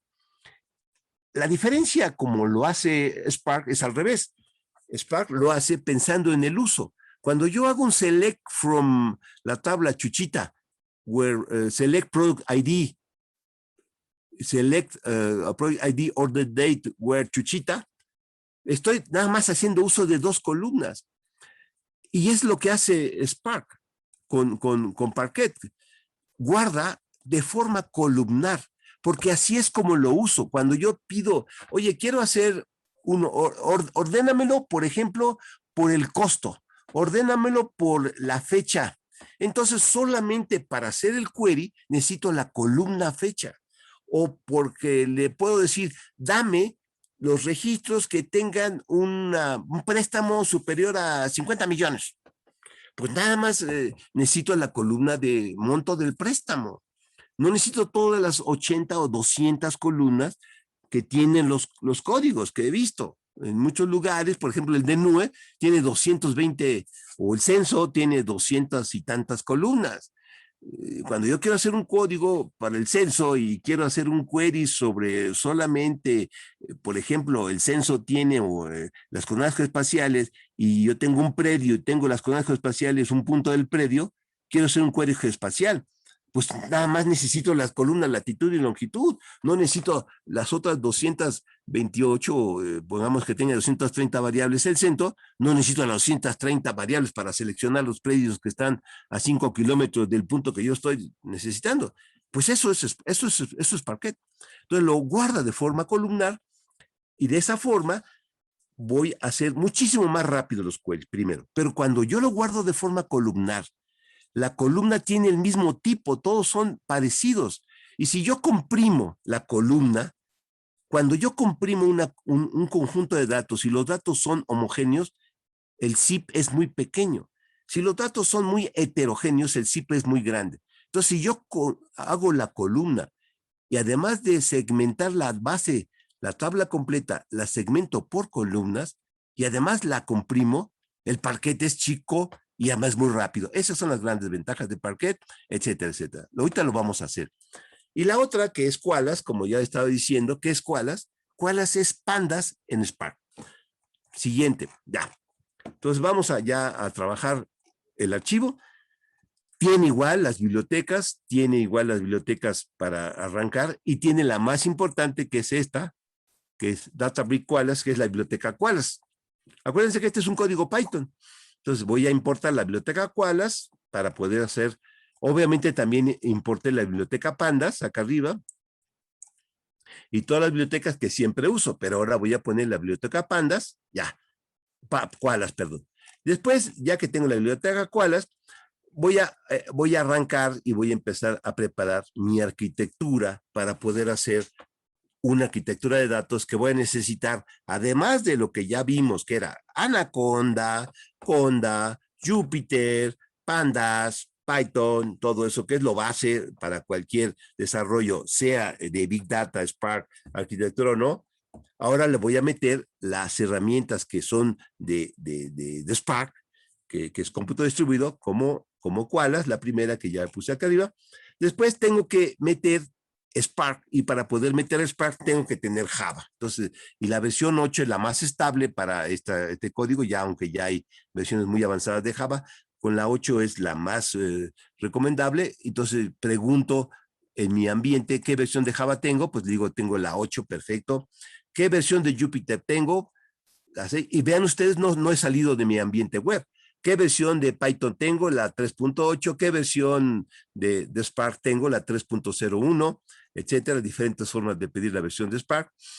Después ya voy a empezar a trabajar. Digo, a ver, está levantado, ¿qué servicios tengo levantados? Pues ahorita tengo levantados ahí con esta instrucción, levanto mi ambiente Spark y ya me está sacando la salida. Esto ya se acaba de, ya se ejecutó, por eso ya está la salida. Ahorita lo voy a volver a ejecutar para que vean que limpio el cuadro y lo ejecuto otra vez, pero esto ya se había ejecutado. Entonces ya para irle comentando cada una de las celdas y después ya lo ejecuto. Entonces, ¿qué ambientes tengo? Pues ya tengo el master, el Spark Submit y el worker. ¿Por qué? Porque Spark es una arquitectura que tiene una máquina maestra donde le doy yo todas las órdenes y muchas máquinas esclavas, que en el caso nuestro es en la misma arquitectura, en la misma PC, ¿no? Después, ya que tengo eso, le voy a poner las bibliotecas que van a ser necesarias para hablarle a Spark en sus versiones de SQL y etcétera. Entonces aquí le pongo las bibliotecas. Entonces aquí ya te hay, por ejemplo, en este dibujito, la vertiente hacia el lado izquierdo, que es la maestra, la máquina maestra, a la cual yo soy la única persona que le habla. A las esclavas o a las workers que están atrás en el clúster, nunca les hablamos, nunca podemos hablar con ellas, solo nosotros le hablamos al driver, a la maestra, y la maestra le habla a las esclavas. Y si hay 2, 3, 4, 5, nosotros no nos importa, aunque se dice en la configuración, pero bueno. Entonces, si yo necesito más máquinas, meto más máquinas, cambio la configuración nada más del archivo de configuración y automáticamente el código sigue funcionando. Entonces, ¿cómo funciona? Con una máquina que se llama el driver y muchas ejecutoras, que son las esclavas, para poder hacer la tarea. Entonces, ¿qué es lo que se hace? Se da un trabajo grande, por ejemplo, el archivo de 2.2 gigabytes o de 2.2 teras o petas. Se va a pedacear, se va a hacer en pedacitos y cada pedacito se le va a dar una máquina. Pero eso nosotros no sabemos nada. Nosotros le damos el archivo grande a la máquina maestra y la máquina maestra hace la partición de los pedazos. ¿Y cómo le vamos a dar las instrucciones para hacer todo eso? Se lo podemos dar en Python, se lo podemos dar en R, se los podemos hacer en Scala o en Java. Nosotros usamos Python. Bueno, entonces, usando Python en Spark se llama PSpark. Bueno, entonces vamos a usar PSpark. Entonces ya le vamos a decir cómo nos vamos a conectar. Y para conectarse vamos a generar lo que se llama una sesión, que es la forma de comunicarse con el clúster, pero solamente hablándole a la máquina maestra, etcétera. Y así ya vamos a ir recorriendo, que ahorita para ir avanzando, voy otra vez lo mismo, a hacer lo mismo, voy a limpiar todo, voy a hacer restart and run all, para que vean que se ejecuta completamente la cápsula, así está en su arquitectura, así debe funcionar. Entonces ahorita al final me dice a qué horas va a terminar, y mientras termina vamos a ir viendo el código. Entonces, como le estaba diciendo, entonces vamos a obviar ahorita la teoría que está aquí, y vamos a irnos a la esencia, que es, bueno, además de levantar el ambiente, levantar las bibliotecas que son necesarias, todo eso, y eso es una plantilla que siempre lo deben tener, ya es el método. Preparar, digamos, en la forma coloquial, la cocina, tener la estufa, tener que tengamos el gas, que tengamos agua, que tengamos cuchillo, que tengamos las tablitas de picar, todos, ya tenemos todo eso, ya están todos los instrumentos.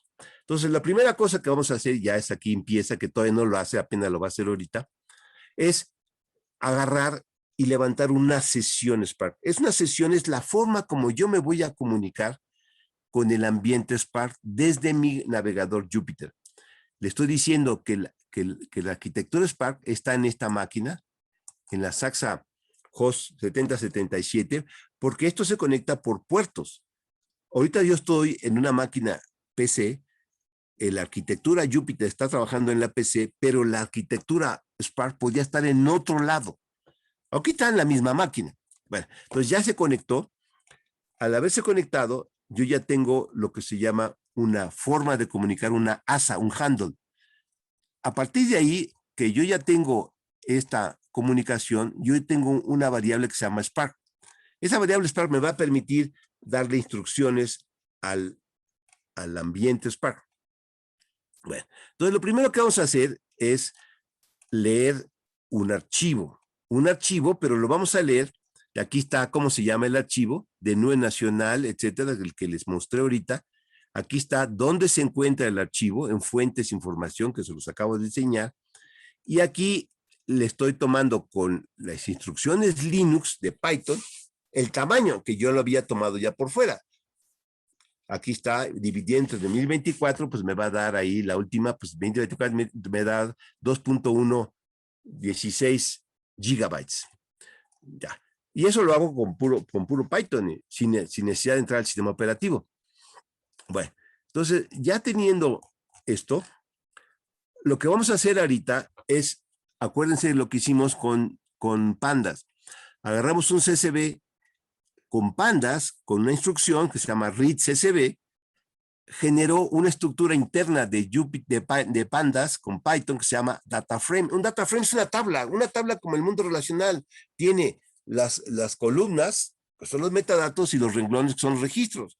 Eso es exactamente una tabla relacional. Eso es un DataFrame. La diferencia que hay de decir que tengo un DataFrame, que tengo una tabla relacional, con el DataFrame estoy usando todo el mecanismo Pandas Python para trabajar con eso. Esa lógica de hacer una lectura y generar un DataFrame en Pandas es la misma que sigue Spark.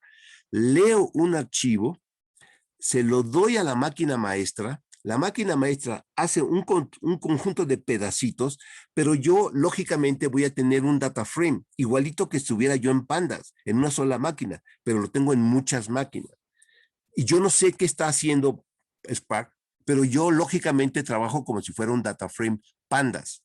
Bueno, entonces ya tengo aquí, y aquí, por ejemplo, en la instrucción 51, que es la más importante de esta cápsula, le estoy diciendo, acuérdate que tú tenías una forma de comunicar que se llamaba Spark. Le voy a poner Spark 1 o Spark México, como quieran. Se llama, mi conexión se llama Spark. Y vas a leer un CSV, como estoy diciéndole en esta línea. Ahí está, CSV. Pero además le estoy diciendo que en sus opciones que tiene encabezado, que además pueda inferir el esquema de la tabla y que además el tipo de codificación es Latin 1, que es ISO 88591, y que además el archivo se encuentra en este lugar. Se tarda 1 minuto con 14 segundos, igual que se tardó Linux en leer y sacar la cuenta. Esto no es magia, porque viene del mundo exterior y se tarda lo mismo Linux en leer y contar las líneas que se tarda Spark en leer el archivo y generar los pedacitos y subirlo. Pero aquí hizo cosas más importantes. Generó una estructura que está distribuida en todos mis nodos, pero además ya sabe cuáles son las líneas, y cuando yo le digo con una instrucción similar a la que se usó en Pandas, que se llama head, le digo, lee los primeros registros y dame la muestra, aquí me lo pone. O lo puedo poner un poquito más estructurado, más bonito, haciendo una función que se llama show, y le digo, dame la primera línea, y no me pones todo el contenido, porque no pongas puntitos, y me lo pones de forma vertical, es lo que dice esta instrucción. Ah, pues aquí está. Entonces el primer registro del DNU, aquí está. Me dice el ID, el nombre de establecimiento, la razón social, el código de la actividad. Esto, por ejemplo, es muy importante porque así están catalogadas todas las actividades de todo el sector productivo a nivel del Tratado de Libre Comercio. Por eso se llama Sistema de Clasificación de Información de América del Norte, SCIAN, S-C-I-A-N. Bueno, entonces ahí está, y me dice que eso está en tal lugar, en la Ciudad de México, que esta es una persona que se dedica al comercio por menor de artículos de uso personal, inclusive están las coordenadas geoespaciales de dónde se encuentra, ¿sí? ¿Cuál es la página de ese sitio? ¿Sí? Y etcétera, etcétera. La colonia, la manzana, etcétera, etcétera. El orden de magnitud de la unidad económica, esto es una microempresa, etcétera, etcétera. Entonces ya tengo, aquí ya tengo mi data frame, ¿sí? Después, una vez que ya tengo el data frame, ¿sí? Y ya le digo, ¿sabes qué? Ahora me vas a generar un parquet de ese data frame. Acuérdense que el data frame el archivo pesaba 2.2 gigabytes y tenía 5.5 millones. Entonces ya generó el parquet y me dice, y yo le digo, ¿dónde lo guarda? Aquí está guardado. Al generar eso, y si yo veo ese directorio, aquí está lo que generó el parquet. Son números que son una huella, es un MD5, etcétera, para nombrar cada archivo de forma única por el contenido, y me saca 17 pedazos, ¿sí? Y aquí lo tengo. Entonces, yo ya tengo esos 17 pedazos, que son el conjunto de todos los datos pero me lo segmentó en 17 partes y me lo guardó en un directorio. Y si yo veo el tamaño, aquí está el directorio, ahorita se los voy a enseñar en Linux, aquí está el directorio donde yo dije que lo guardara, y aquí está el tamaño tomado de ese directorio. Ese tamaño de 2.2 gigabytes pasó a 460 megas, ¿sí? Entonces tiene un ahorro, hubo una reducción al 20, digamos rápidamente, al 20%, ¿sí? O sea, el tamaño que yo necesito para guardar en Parquet es el 20% del tamaño original. Ahorré 80%, ¿sí? Y eso es una de las cosas que es una de las grandes ventajas de Parquet. Y aquí está una tabla que obviamente la copié de los sabios que están aquí, que se la copié esa tabla. Aquí está aquí está, que es Parquet, aquí está. Y aquí está obviamente la tabla que yo les copié. Va. Esta es la tabla, este es el resumen de la tabla. Entonces, ¿qué significa eso? Si yo leo, por ejemplo, estos son unas magnitud ya importantes. 1 terabyte del archivo CSV que tenía, estaba almacenado en 1 terabyte. ¿Cuánto tiempo tardó en hacer un query, un SQL? 236 segundos. ¿Y cuánto tuve que leer para hacer el query? 1.15 terabytes, porque tengo que leer todo el archivo más un poquito más. Y si esto lo pusiera en la nube, esto me hubiera costado $6, digamos, redondeando. Si yo, en vez de hacer las operaciones sobre el CCV solito, los hubiera hecho sobre un parquet que ya construí, ¿sí? Un parquet que ya generé, el parquet, en vez de pesar 1 terabyte, pesa 130 gigas. O sea, es el 13% de su espacio. A nosotros nos salió el 20%. Y esto es variable dependiendo de la diferencia entre las columnas, qué tan diferentes son las columnas y los valores dentro de la columna. Entre más similares, más chico. ¿Cuánto tiempo tardó en hacer un query? Vean ustedes la diferencia. De 236 pasó a 7 segundos. De 236 segundos a 7. El mismo query. ¿Y cuánto tuve que escanear? ¿Cuánto tuve que leer? 2.5 gigabytes en vez de 1.15 teras. Si esto lo hubiera hecho yo en la nube, a mí me hubiera costado 0.1 centavos de dólar. Nada. ¿Qué porcentaje? Pues es 34 veces más rápido hacer un query sobre Parquet que hacerlo sobre un dato como si fuera un relacional. Pero además, si yo lo hago y guardo la información, pues uso solamente el 20% del tamaño original.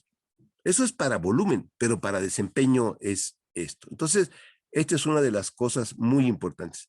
Entonces, aquí, en esta cápsula, que ahorita les enseño el código, digamos, la salida para que lo vean. Aquí está en el código, generamos este directorio que se llama DNUE Nacional Parquet. Aquí está la hora de generación, el 14 de abril a las 20:32, a la hora, porque ese directorio lo generamos automáticamente. Ahorita le digo que lo veamos. ¿Y qué tiene ese? Pues miren, eso es lo que tiene. Son del elemento 0 al elemento 17, generó 17 pedazos. ¿Pero qué tamaño son los pedazos? Si ustedes lo ven, son del orden de 20 megas cada pedazo. Eso es lo que se hace. Entonces, imagínense, tengo 20 pedazos. En el formato original, tengo un solo pedazo que pesa 2.2 gigabytes. Pero al hacerlo en Parquet, la estructura se partió en pedazos y generó de forma automática, yo no supe, yo nomás le dije, genera el Parquet, genera 18 pedazos. Y esos 18 pedazos, cada uno pesa como 20 megas. Cuando yo, y excepto el último, que pues no, lo que alcance, ¿no? Porque no quedan siempre 20 justos en cada archivo que tenga. ¿Qué sucede si yo tengo, por ejemplo, 15, o pongamos 3 máquinas para trabajar, 3 work? ¿Qué es lo que hace Spark? Pues a cada máquina le pasa un conjunto de pedazos. Si yo tuviera, por ejemplo, 3 máquinas y tengo 18 pedazos, a cada máquina le va a dar 6 pedazos. 6 pedazos para hacer un trabajo. Y con eso va a hacer lo que se llama distribuir una tarea, pero nosotros no nos vamos a preocupar, porque nosotros vamos a hacer el query normal sobre el DNUE.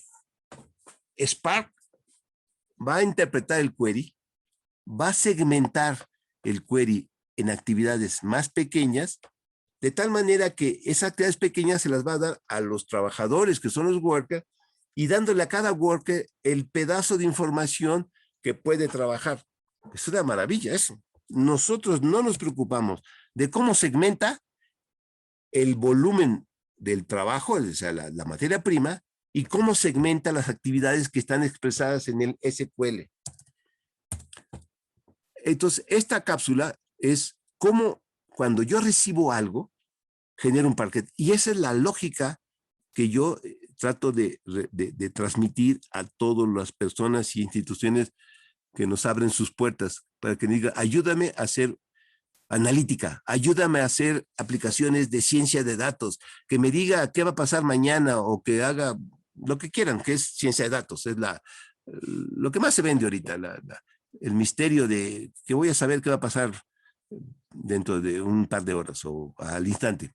¿O qué voy a seleccionar? Un sistema de recomendación, o sea, adelantarse al discurso, y cuando yo estoy trabajando me pone las palabras que yo iba a decir, etcétera. Son redes neuronales que adivinan el futuro basado en el pasado. Eso. Pero ¿cómo hacemos esto? Pues entonces, pues tenemos que tener datos. Lo primero que tenemos que hacer es hacer una estructura, recibir los datos tal cual como están, ver cuáles son los campos, sobre todo cuáles son los campos fecha, cuáles campos monto, etcétera. Sacar tipos de campos, porque las fechas tienen que ser estandarizadas, es lo importante. Lo estandarizo, quito los campos que son siempre, están todos vacíos, ¿para qué le meto todo esto? ¿Sí? Y ya después que tengo esto, genero un parquet. Esa es la primera, y yo no sé ni para qué lo quiero. Entonces ya tenemos el parquet. Siguiente cápsula, ahora ya tengo el parquet y con eso vamos a hacer un pequeño ejercicio muy sencillo. Entonces, esta cápsula, como ya lo vieron, se generó perfectamente, generó todo perfectamente. La siguiente cápsula es cómo leo un parquet y hago algo con el parquet. Con esta vamos a cerrar y mañana, el viernes a las 6 de la tarde, para que puedan después salir a donde quieran salir, les voy a enseñar cómo hago una conexión con SQL Server y hago un query al estilo SQL Server, sacando datos de un SQL Server, ejecutando el SQL Server.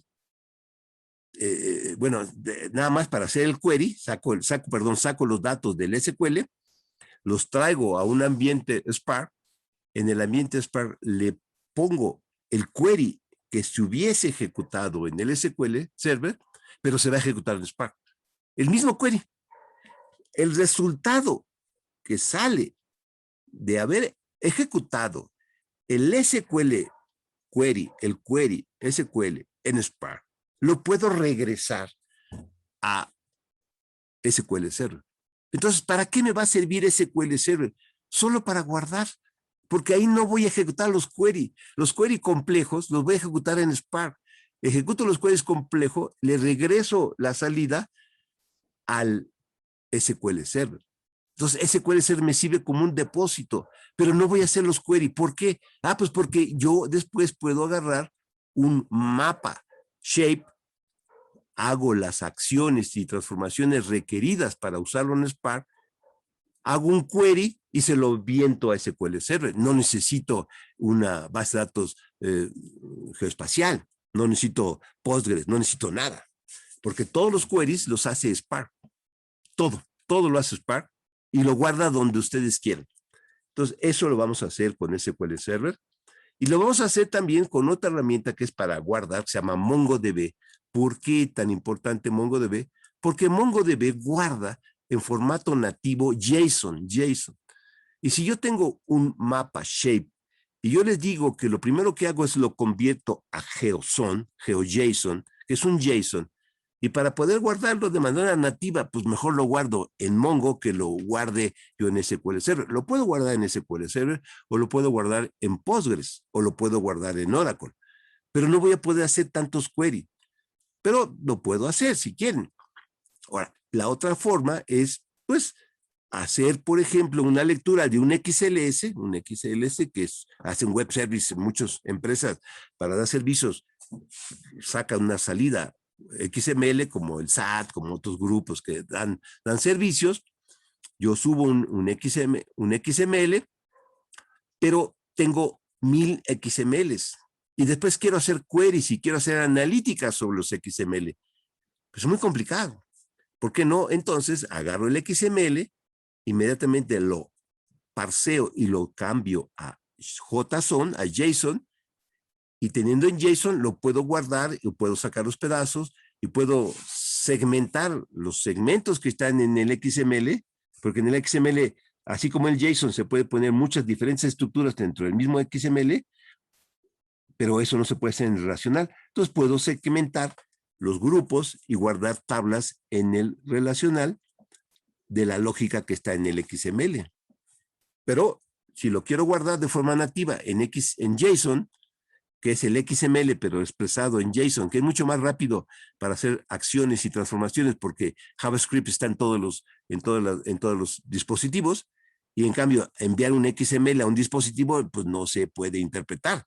Pero en cambio, enviar un JSON a un dispositivo, al celular, a la Palm, a la iPod, a donde quieran, tiene código JavaScript como motor de interpretación. Ese es el lenguaje por excelencia del Internet de las cosas, se llama JavaScript. Bueno, eso lo vamos a hacer. Entonces vamos a entrar rápidamente para ir cerrando esto y mañana vamos a hacer el repaso.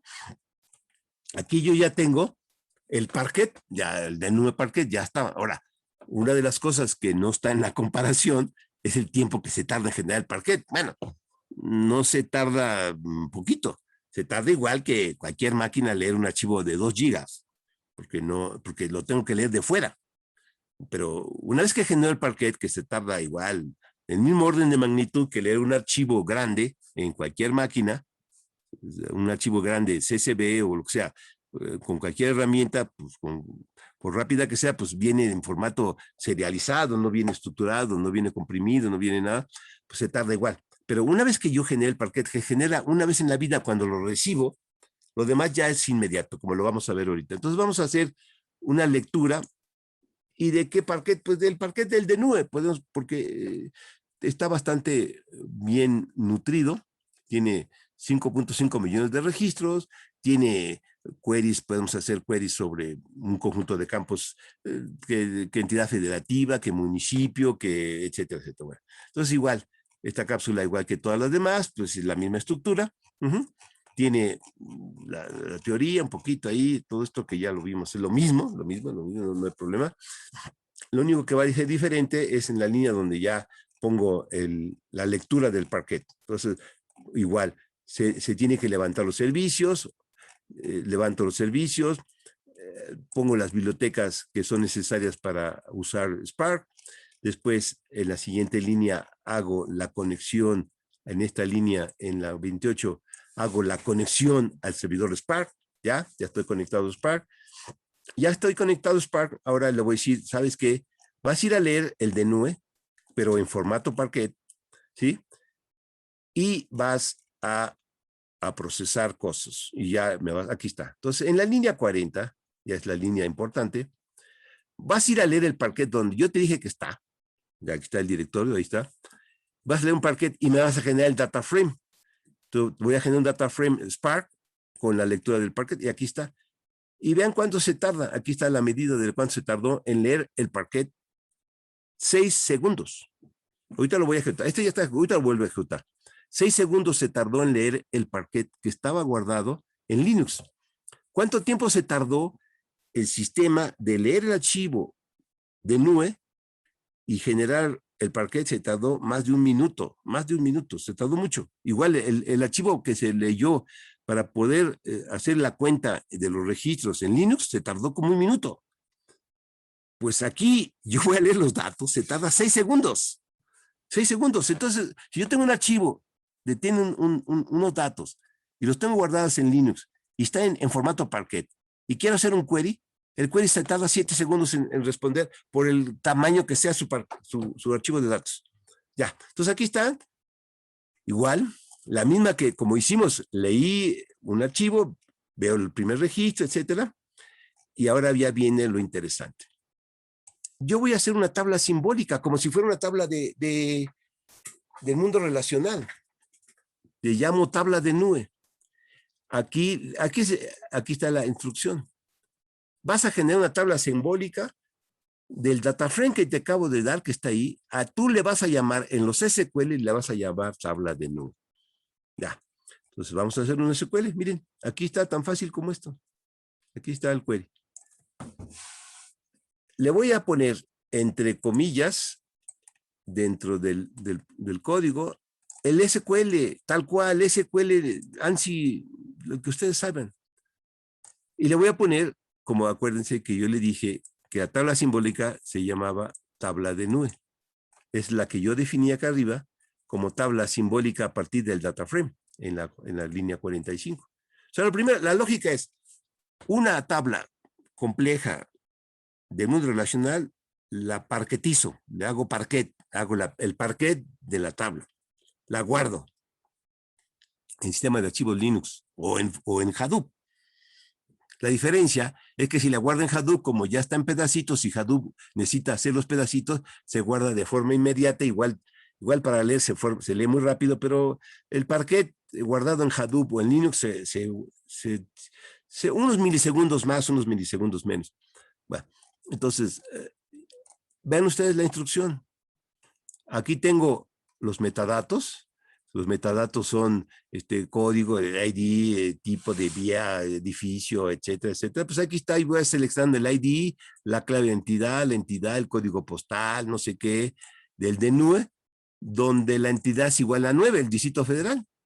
Entonces me va a sacar ahí, en mi query 1, va a salir el query, el resultado de hacer el query, se tarda 131 milisegundos, ¿sí? Y ya genera un data frame.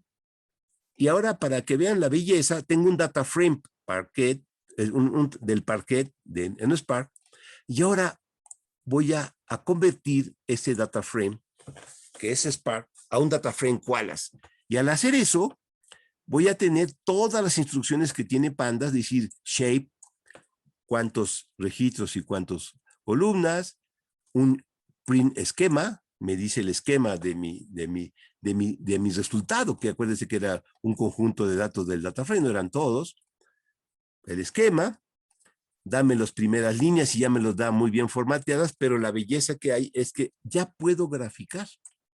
Y todo esto está en Spark. Está en un compo distribuido de muchas máquinas. Esto es como para tener su Power BI, su Excel, pero haciendo uso de la poder de Spark para hacer los query y graficando como sepan graficar en Pandas. Y Pandas tiene gráficas de las más bonitas que ustedes presenten, se pueden hacer en Pandas. Igual se pueden hacer muchas pequeñas estructuras para hacer un análisis de frecuencia. Por ejemplo, aquí estoy viendo un análisis de frecuencia del DNUE, que tiene 5.5 millones, donde hay más unidades económicas en el Estado de México. Después sigue México y después, por ejemplo, puedo graficar eso, puedo hacer, por ejemplo, un pequeño filtro, ¿sí? Para analizar desde el punto de vista, ¿sí? Del análisis de frecuencia por el campo que se llama personal ocupado. ¿Qué es eso? Pues análisis de frecuencia por ver el tamaño de las empresas. Pues resulta que en México 4.8 millones son pequeñas empresas porque están de 0 a 5. O sea, de 5.5 millones, 4.8 son microempresas. Y así se pueden hacer pues las gráficas que quieran, muy sencillo, ¿sí? O filtrar por algunos campos y solamente sacar otro subconjunto, etcétera, etcétera. Entonces, para ir cerrando esto, la lógica de esto es muy, muy sencilla. Ustedes tienen un archivo que viene, por ejemplo, de una tabla relacional, o tienen una tabla relacional, que es lo que vamos a ver mañana, con la estructura del SQL Server, esta cápsula que está aquí, que es muy sencilla, realmente es muy súper sencilla. Ahorita no pretendo en la cápsula que vean la potencia de Spark SQL con todo el mundo relacional, sino nada más cómo se hace una conexión con conectores muy sencillos. Es una cápsula muy sencilla, porque es la misma estructura. Ya aquí no le puse toda la estructura de información y todo eso para que sea muy rápida, ¿sí? Tengo, primero aquí veo si el SQL está prendido. Pues sí está prendido, sí está, con la instrucción Linux de ver si está activo el servicio. Levanto mis servicios igual, hago mi conexión, hago el query aquí, le hago la conexión a la base de datos que aquí está, ¿sí? Ya teniendo la base de datos, yo puedo sacar los datos y ya tengo los datos en data frames y ya ustedes pueden hacer igual lo que le estaba haciendo hace rato, el DNUE, una tabla simbólica, y aquí lo estoy haciendo. Y ustedes y eso lo vamos a hacer el próximo viernes, ustedes ven la salida que tiene el Spark SQL, cuando despliego los datos, está muy fea. Y si ustedes ven la salida que saca Qualys de un query, que ahorita se los voy a poner, por ejemplo, aquí, con mucho más estructura, con cambios, con esto. ¿Por qué? Porque precisamente esa es la gran aportación de Qualys. Spark solito hace cosas muy, muy feas en su presentación gráfica. No se puede graficar aquí. Pero si yo uso Qualys, entonces tengo la potencia de Spark con una representación gráfica de pandas y hasta gráficas. Bueno, el viernes vamos a hacer mucho más estructuras, vamos a repetir, vamos a volver a hacer rápidamente lo del Parquet y vamos a hacer muchos más ejemplos, sobre todo uno con Mongo y con SQL, y les voy a ir ofreciendo más conocimientos y si es posible, pues algunas otras cosas que si tenemos más tiempo, para hacerles un énfasis muy importante de los 4 conceptos. ¿Cuáles son los conceptos importantísimos que hay que tener? No hablo de pandas, Anaconda y Python y Jupyter, porque eso ya es conocido, eso no se necesita ni explicarles que eso ya lo tienen que tener. Lo que sí es importante es que conozcan que existe Spark, que existe un formato maravilloso que se llama Parquet, que hay una herramienta poderosísima que se llama Qualys, que es pandas sobre Spark, y que además que puedo conectarme al mundo relacional, SQL, Server, Oracle, para poder hacer uso de los datos que están almacenados en las bases de datos relacionales de los sistemas transaccionales. Con una conexión desde un servidor Spark, me conecto directo a la base, extraigo los datos, hago el Parquet, hago una tabla simbólica, me traigo los queries y los ejecuto en Spark. La salida de los queries los puedo guardar en Parquet otra vez o los puedo regresar a una tabla de recepción en SQL Server o en Oracle para los resultados y hacer ese proceso ida y vuelta entre Spark, relacional, Parquet, Qualys, etcétera. Y después de que ya tenga todo eso, se pasaría a la siguiente fase. ¿Qué quiero hacer con los datos? Predicción numérica, predicción de evaluación del futuro o hacer una agrupación para detectar patrones de comportamiento anómalos, etcétera, machine learning supervisado, no supervisado, etcétera. Pero eso sería la siguiente capa una vez que tengo toda esta estructura. Bueno, pues espero que no haya sido muy inmediata la metralla de conocimientos, pero no se preocupen, esta cápsula la estamos grabando, las voy a compartir después y en el sitio que tenemos todas las cápsulas de los cursos anteriores que son similares y pues en el sitio, en nuestro canal está todo y si nos mandan un correo, me mandan un correo, con mucho gusto les comparto todo el conocimiento, todos los escritos que tenemos, porque pues esto es estar duro y repite hasta que se aprende. Pues muchas gracias y buenas noches. Nos vemos el viernes a las 6 para terminar a las 8 y que no se pase mucho tiempo el viernes en la noche. Pues muchas gracias y pues espero muchos correos para poder seguir haciendo sinergia con todos ustedes. Buenas noches a todos. Muchas gracias, buenas noches.